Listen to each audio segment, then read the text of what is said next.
আজকে মাদ্রাসার সেভেন্থ এসএলএসটির আপার প্রাইমারির যে অ্যাপিয়ারিং বিএড সংক্রান্ত মামলা, তো সেই সংক্রান্ত মামলা দুটি গুরুত্বপূর্ণ মামলা, আইটেম নাম্বার 461 এবং আইটেম নাম্বার 462-তে কোর্ট নাম্বার 18-তে অনারেবল জাস্টিস সৌগত ভট্টাচার্যের এজলাসে শুনানির জন্য ফিক্সড ম্যাটার হিসেবে দুপুর 2টোর সময় লিস্টেড ছিল। তো এই দুটি মামলা অত্যন্ত গুরুত্বপূর্ণ। মাদ্রাসার সেভেন্থ এসএলএসটি আপার প্রাইমারির অ্যাপিয়ারিং বিএড সংক্রান্ত এই মামলা দুটি।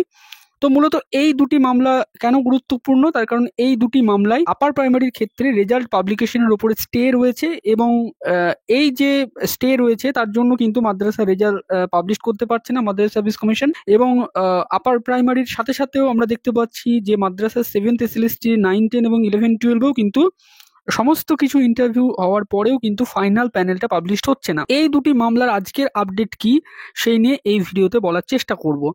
তো দেখুন, সময় মতো আজকে দুপুর 2টোর পরেই কিন্তু একদম প্রথমেই আইটেম নাম্বার 461 এবং আইটেম নাম্বার 462-তে এই দুটি ম্যাটার উঠেছিল। কিন্তু প্রথমেই মহামান্য বিচারপতি যেটা বললেন যে দিস বেঞ্চ ইজ রিলিভড, অর্থাৎ এই বেঞ্চটা এই মুহূর্তে মহামান্য বিচারপতি সৌগত ভট্টাচার্যের বেঞ্চ কিন্তু 21শে জুলাই থেকে বসছে না। তার কারণ আমরা যতটুকু শুনলাম বা বুঝলাম যে মহামান্য বিচারপতি সৌগত ভট্টাচার্যের বেঞ্চ সম্ভবত মহামান্য বিচারপতি জলপাইগুড়ি সার্কিট বেঞ্চে যাবেন, তার জন্য সামনের সোমবার থেকে কিন্তু এই বেঞ্চটা আর বসছে না এবং সেটা সম্ভবত 2 অগস্ট অবধি হবে।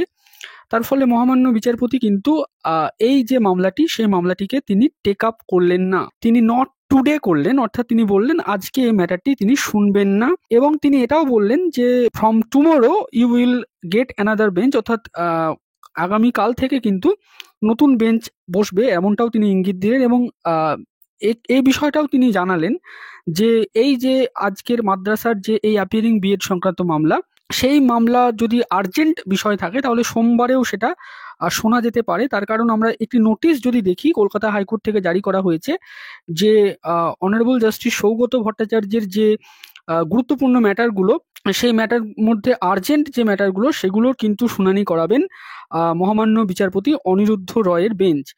তো সেক্ষেত্রে সোমবারে মানে সোমবার 21শে জুলাই থেকে 2 অগস্ট অবধি এই মামলাগুলো শুনবেন অনিরুদ্ধ রয়ের বেঞ্চ। অনারেবল জাস্টিস সৌগত ভট্টাচার্যের এজলাসের যে মামলাগুলো, তার কারণ অনারেবল জাস্টিস সেই সময়ে তার বেঞ্চটা বসছে না। তো তার ফলে আজকে মাদ্রাসার এই যে অ্যাপিয়ারিং বিএড সংক্রান্ত মামলা তার কোনো রকম শুনানি হলো না।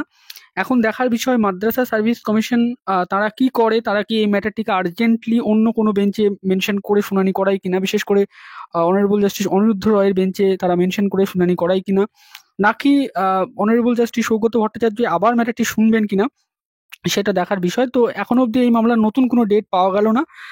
তো এই মামলাটা আবারও পিছিয়ে গেল এটাই বলা যেতে পারে। তো আজকে কোনো রকম শুনানি এই মামলার হলো না। এটা অ্যাজ ইট ইজ যেমন আগে ছিল, অর্থাৎ যেমনটা স্টে অর্ডার ছিল মাদ্রাসার আপার প্রাইমারি রেজাল্ট পাবলিকেশনের উপরে, সেই স্টে অর্ডারটাই থাকলো।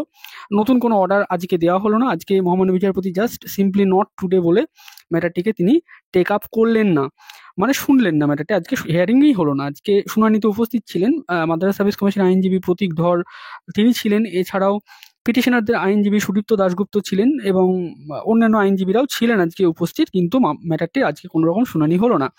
তো এই ম্যাটারের সমস্ত এফিডেভিট বা রিপ্লাই এগুলো সমস্ত ফাইলড হয়ে গিয়েছে, জাস্ট শুনানিটা করালেই ম্যাটারটি কিন্তু এন্ড হয়ে যায়।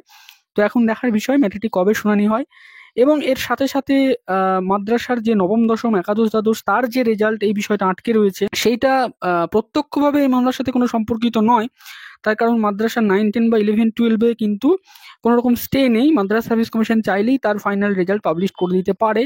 কিন্তু মাদ্রাসা সার্ভিস কমিশন হয়তো চাইছে তাদের পুরো এই যে 9, 10, 11, 12-এর সাথে সাথে আপার প্রাইমারির যে ম্যাটারগুলো রয়েছে সেগুলোও যাতে ক্লিয়ার্ড হয়, কোর্ট কেসের সমস্ত সমস্যা যাতে মিটে যায়, হয়তো তারা এটাই চাইছে বলে আমাদের মনে হচ্ছে। তার কারণ তা নইলে তারা কেনই বা পাবলিশ করবে না 9, 10 বা 11, 12-এর রেজাল্ট। তো আজকের আপডেট এতটুকুই, সেটা আপনাদের সাথে শেয়ার করলাম। ভিডিওটি শেষ অবধি দেখার জন্য আপনাদের সকলকে জানাই অসংখ্য ধন্যবাদ।